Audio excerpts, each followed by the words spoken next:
All right, we know it, guys. The battle lines for the 2016, well, they're already being drawn. We've got Rand Paul on one side, apparently Chris Christie on the other side. They're trading barbs with the Republicans going at it. And I want you to take a listen to Rand Paul. He was on Hannity last night, and he was talking about the election. We need to grow. We need to be more inclusive. We need more black people, brown people, white people. I say with tattoos, without tattoos, with ties, without tattoos. We need all kinds of a range of people in order to get the Republican Party bigger. We need working class people, not just business class. We have TPNN.com news director Scottie Hughes with us, and she's going to tell us if young libertarians, are they up for grabs? Will they swing to the left here? Because you wrote a piece in Town Hall that says, could today's libertarian be tomorrow's liberal?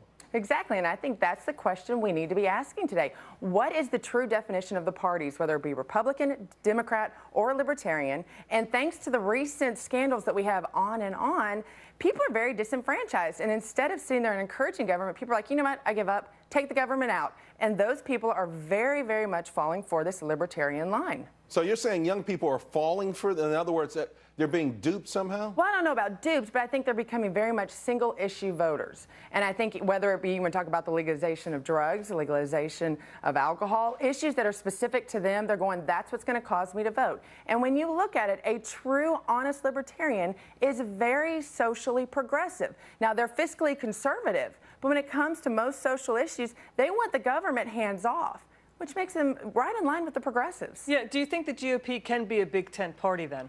Well, that's the issue. And the problem is we have to sit here and educate folks and go, okay, are you going to vote with your mind or are you going to vote with your heart? What is important to you when it goes to the election booth?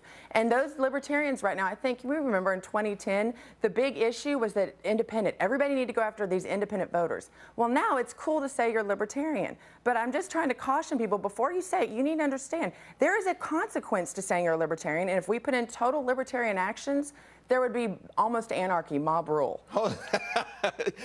You know, the judge is on vacation. That's why I can say this.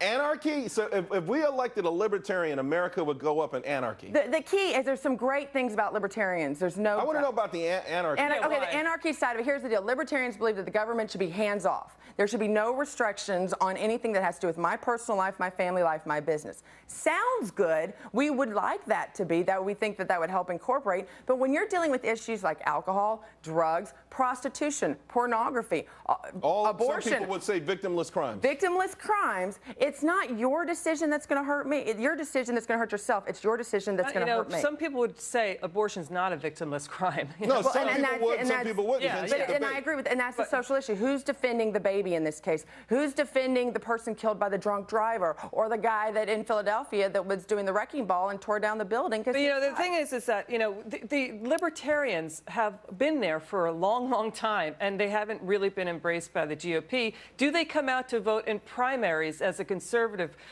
part of the party does? But I think we're living in a different time right now than we ever have politically. People are now, after these scandals have happened, after the IRS targeting Verizon cell phones, this is starting to really encourage people to get involved. And the libertarian numbers are growing. And also borrowing from China so people in Egypt can burn the American flag. So here's where we are, though, Scottie. It's a good thing that young people are obviously aware of politics, at least that they're more interested in it. But you're thinking, maybe if they go down this libertarian line, their vote could be up for grabs because they may equate their belief system with the Democrats rather than Republicans. Is that the danger here? Completely. And things like MTV and pop culture and the Kardashians and everybody else sitting here, they can easily be swayed. But what about the internal feud with Republicans? How's that playing on? In other words, when you hear Rand Paul dissing Chris Christie and vice versa, then, you know, if I'm on the outside and I'm 23 years old thinking, like, you know, I want a less intrusive government, how do I pick? Well, and that's the issue, and that's what we're going to have to do as the GOP. We're going to have to sit here, and Republicans, we're going to have to literally encourage these folks